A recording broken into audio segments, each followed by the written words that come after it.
Qul əl açıb Allaha dua edir və duasında deyir ki, ya Rabbi, sən özün vəd etmirsən ki, məni çağıranın çağırışına cavab verərəm və mən səni çağırıram. Lakin fərq nədədir? Duanın qəbul olub olmaması başqa şeydir. Duada bəndənin Allahdan istədiyinin həmən ona verilib verilməməsi başqa şeydir. Lakin insan cahilliyindən elə bilir ki, duanın qəbul olması budur. Yəni, duamda istədiyimi Allah mənə verdisə, deməli, duam qəbul olundu. Yox. Ola bilsin, sən elə bir şey istəyirsən ki, o sənin üçün xeyir deyil. Nə qədər şeylər var ki, insan onu şər bilir. وَعَسَى أَنْ تَكْرَهُ شَيْئًا وَهُوَ خَيْرٌ لَكُمْ.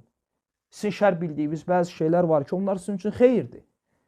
Və xeyir bildiyiniz bəzi şeylər var ki, onlar sizin üçün şərdir. وَاللّٰهُ يَعْلَمُ وَأَنْتُمْ لَا تَعْلَمُونَ. Allah bilir, siz bilmirsiniz. Ona görə insan Allahdan nəsə istəyir, Allah vermir. Və əslində Allah sənə rəhm edib. Çünki o istədiyin sənin üçün xeyir deyil. Və xəbərin yoxdur. Sən elə zənn edirsən ki, duan qəbul olunmayıb, amma əslində duan qəbul olunub. Çünki Allah Azza və Cəllə duanda istədiyi sənə verməməklə səni xeyirdən məhrum etməyib.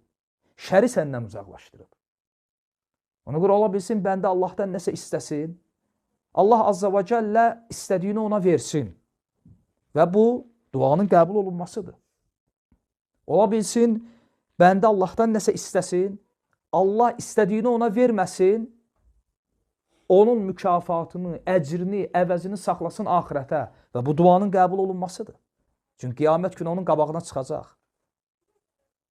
Hətta qul qiyamət günü deyəcək ki, o qəbul olunmayan deməyək, duasında hansı ki istədiklərini Allah ona verməyib, axirətinə saxlamışdı. Onda deyəcək ki, kaş bu dünyada istədiyim heç bir şey mənə verilməzdi.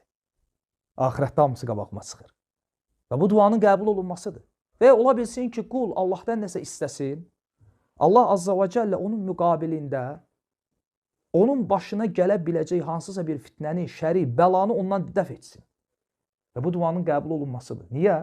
Çünki bu nəyin səbəbi ilə oldu? O duanın səbəbi ilə. Aydındır. Ona görə əsas olan nədir? Allah Azza və Cəllənin qulu, bəndəni duaya müvəffəq eləməsi.